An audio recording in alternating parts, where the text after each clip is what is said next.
Relationships they are one of the most important aspects of our life. ये सिर्फ एक emotional bond नहीं होता, पर ये हमारी ग्रोथ, हैप्पीनेस और मेंटल वेलबींग को भी अफेक्ट करते हैं। और इसलिए हम सब चाहते हैं कि हमारे रिलेशनशिप्स अच्छे रहें, ब्यूटीफुल रहें और प्यार भरे रहें। पर फिर भी नोइंगली और अननोइंगली हम बहुत सारी ऐसी छोटी छोटी चीजें करते हैं जो धीरे धीरे हमारा कनेक्शन वीक कर देती है, पार्टनर्स में रिसेंटमेंट भर देती है और कई बार हमें पता भी नहीं चलता। पर जैसे छोटी छोटी मिस्टेक्स हमारे कनेक्शन को वीक करती हैं, same way small efforts can fix it. So today in this video we are going to discuss some of the key ways to strengthen our relationship. So the point number 1 is no, it's not communication, it's the right communication. जब भी किसी couple की life में problem आती है तो उनको सबसे पहले एडवाइस क्या दी जाती है कि आपस में बात करो, साथ में टाइम स्पेंड करो। पर जब वो बात करने बैठते हैं तो बात से ज्यादा आर्ग्यूमेंट्स करते हैं, एक दूसरे से कंप्लेंट्स करते हैं, ब्लेम करते हैं, टॉन्ट्स करते हैं, जिससे उनका बॉन्ड और वीक हो जाता है। हमारी जो बातें होती है ना, हमारे जो वर्ड्स हैं, ये बहुत पावरफुल होते हैं। ये किसी रिश्ते को बिगाड़ भी सकते हैं और बना भी सकते हैं। तो इसलिए बात करने से नहीं, सही तरीके से बात करने से चीजें इंप्रूव होती हैं। Few things which you can keep in mind when talking to your partner are: talk without expectations. Don't expect कि मेरी इस बात पर ये ऐसे ही रिएक्ट करेगा या करेगी। दो अलग अलग लोग हैं, so they can have two different reactions or opinions to a situation. Talk without judgment. एक दूसरे को सुनने के लिए और समझने के लिए बात करो, जज करने के लिए नहीं। आपकी भी बातों को अगर कोई जज करने लग जाएगा ना, तो आप अपने इमोशंस को एक्सप्रेस करने की जगह सप्रेस करने लग जाओगे। So stop doing it. Talk without blaming each other and talk mindfully.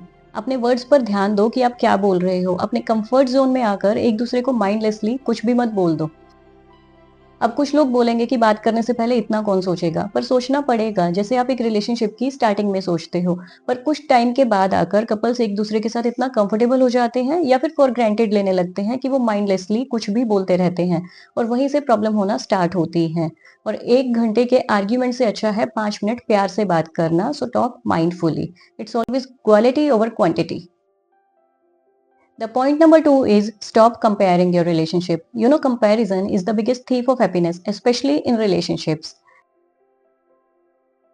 अब पहले जो कंपैरिजन होता था वो आपस में होता था, अपने दोस्तों में होता था, रिलेटिव्स में होता था। पर अब तो सोशल मीडिया पर हम रैंडम लोगों को देखकर, स्ट्रेंजर्स को देखकर अपनी लाइफ उनसे कंपेयर करने लग जाते हैं। सोशल मीडिया पर आजकल सब लोग अपनी परफेक्ट लाइफ दिखाते हैं, perfect partner, perfect relationship, fancy gift, surprise vacations, romantic gestures. और ये सब देख देख कर हमें लगता है कि हमारी लाइफ कितनी डिप्रेसिंग है, कितनी बोरिंग है। मेरा पार्टनर तो मेरे लिए कुछ भी नहीं करता, मेरे पास ऐसा कुछ भी नहीं है। और फिर आपस में वो कंप्लेंट्स, टॉन्ट्स शुरू हो जाते हैं। पर कैसे किसी की लाइफ की कुछ सेकंड्स की रील देखकर, उनके लाइफ के बेस्ट मोमेंट्स देखकर आप अपनी पूरी लाइफ उनसे कंपेयर कर सकते हो? और उन बेस्ट मोमेंट्स के पीछे की स्टोरी तो हमें पता ही नहीं होती। और क्या प्यार सिर्फ एक्सपेंसिव गिफ्ट्स या पब्लिक डिस्प्ले से होता है? जो कर रहे हैं, there is nothing wrong in it, पर वो उनका स्टाइल है। आपके पार्टनर का प्यार दिखाने का तरीका अलग हो सकता है, उनका लव लैंग्वेज डिफरेंट हो सकता है। तो अगर आपको इमोशनल सपोर्ट रिक्वायर्ड है और आपका पार्टनर आपके लिए अवेलेबल रहता है, वो भी प्यार है। आपका पार्टनर बिना कहे आपकी चीजों में हेल्प कर देता है, वो भी प्यार है। So stop comparing your life to others. Every relationship looks perfect until you are in it. So stop looking at what others have and start valuing what you already have. And I guarantee आपके relationships बहुत improve होना शुरू हो जाएंगे। The point number 3 is if you really want a happy and healthy relationship, you need to stop saying this one line. That's the way I am. मैं ऐसा ही हूँ या मैं ऐसी ही हूँ। फॉर एग्जाम्पल, आपको गुस्सा बहुत ज्यादा आता है, आप गुस्से में कुछ भी बोल देते हो, रूडली बात करते हो, चीजें फेंक देते हो, चिल्लाने लगते हो। और जब आपको ये बताया जाता है that this behaviour is not acceptable, तो इम्प्रूव करने की जगह आप बोलते हो कि यार वो सब तो मैंने गुस्से में कर दिया, आई डिडंट मीन दैट। और तुम्हें तो पता है मुझे गुस्सा ज्यादा आता है, please deal with it, adjust कर लो। या फिर एक और चीज, that if you love me you should accept me with all my flaws. मुझे बदलना क्यों चाहते हो? पर इसे बदलना नहीं, इंप्रूव करना कहते हैं। और ये एक डिफेंस मैकेनिज्म है जो हम अपनी नेगेटिव साइड्स को छुपाने के लिए यूज करते हैं। बीइंग योरसेल्फ इज गुड, पर हर बार उसको एक एक्सक्यूज की तरह यूज नहीं कर सकते। सो इट्स हाई टाइम, अगर आपके अंदर ऐसा कोई नेगेटिव या टॉक्सिक ट्रेट है तो उसे पहचानो, एक्सेप्ट करो और उसको इम्प्रूव करो, खुद पर काम करो। अगर नहीं इम्प्रूव करोगे तो ना तो आप खुद ग्रो कर पाओगे और ना ही आपका रिलेशनशिप ग्रो होगा। The point number 4 is give each other space because love grows in freedom, not control. एक दूसरे के पर्सनल स्पेस को खत्म मत करो।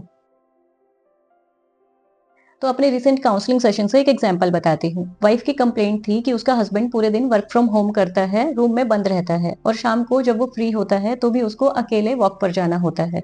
अब ये सुनने में एक बहुत छोटी सी बात लगती है, पर ये उसको इतना बॉदर कर रही थी कि इसकी वजह से उनके बीच में बहुत आर्ग्यूमेंट्स होने लग गए थे।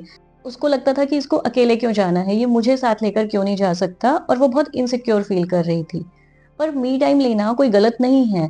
वो पूरा दिन काम कर रहा है, एक स्क्रीन के सामने है, so after that he needs a break to rejuvenate himself. और जब वो अच्छा फील करेगा तो ही आगे चीजों में एक्टिवली पार्टिसिपेट कर पाएगा। So loving someone does not mean ऑनिंग them कि अब वो सब कुछ आपकी मर्जी से ही करेंगे। Let them have their time, their space, और ये आपके रिलेशनशिप के लिए अच्छा है। इसमें आपको इनसिक्योर फील करने की कोई जरूरत नहीं है। जैसे बहुत ज्यादा डिस्टेंस एक रिलेशनशिप को धीरे धीरे खत्म करता है, वैसे ही too much closeness suffocates a relationship. So try to maintain a balance. Point number 5 is your relationship with yourself. This is very very important and it is the foundation of every relationship. आपका relation आपके खुद के साथ कैसा है वो बाकी सारे रिलेशंस में भी रिफ्लेक्ट करेगा। You can't pour love into a relationship if your own cup is empty. तो अगर आप खुश नहीं हो अंदर से, अगर आप अपसेट रहते हो, आप चीजों का नेगेटिव एस्पेक्ट ज्यादा देखते हो, तो वो आपकी लाइफ में और आपके रिलेशंस में भी दिखाई देगा।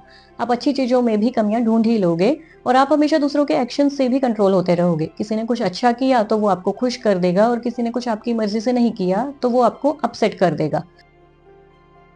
So if you have a void with in your self और आपको लगता है कि आपका पार्टनर आपके उस वॉइड को फिल करेगा, तो ऐसा नहीं हो सकता है, क्योंकि वो उसकी वजह से है ही नहीं, वो आपकी खुद की वजह से है। आपने इस चीज को अपना एक करेक्टरिस्टिक, एक पैटर्न बना लिया है and you need to break it. You need to improve your relationship with yourself. और जब आप अपने आप से प्यार करोगे, आप खुद को वैल्यू दोगे, तो आपकी ओवरऑल लाइफ और आपके रिलेशंस अपने आप इंप्रूव होने लग जाएंगे। जिन चीजों के पीछे आप अभी भाग रहे हो ना, वो चीजें अपने आप आपके पास आने लग जाएंगी। The more you love yourself, the more love you bring into your relationships. हमारे रिलेशनशिप्स हमारा टाइम, एनर्जी और एफर्ट्स डिमांड करते हैं, और हम जनरली बचना चाहते हैं इन चीजों से। पर कुछ छोटी छोटी बातों का ध्यान रख के हम अपने रिलेशनशिप्स को बहुत इंप्रूव कर सकते हैं। There are no perfect people, there is no perfect relationship, but two imperfect people can definitely make a beautiful relationship. So आज से ही स्टार्ट करो, make one small change and watch how it transforms your bond. Also, let me know in the comments if you found it helpful. Share it with your friends and family. I will see you next time. Thank you so much for watching this.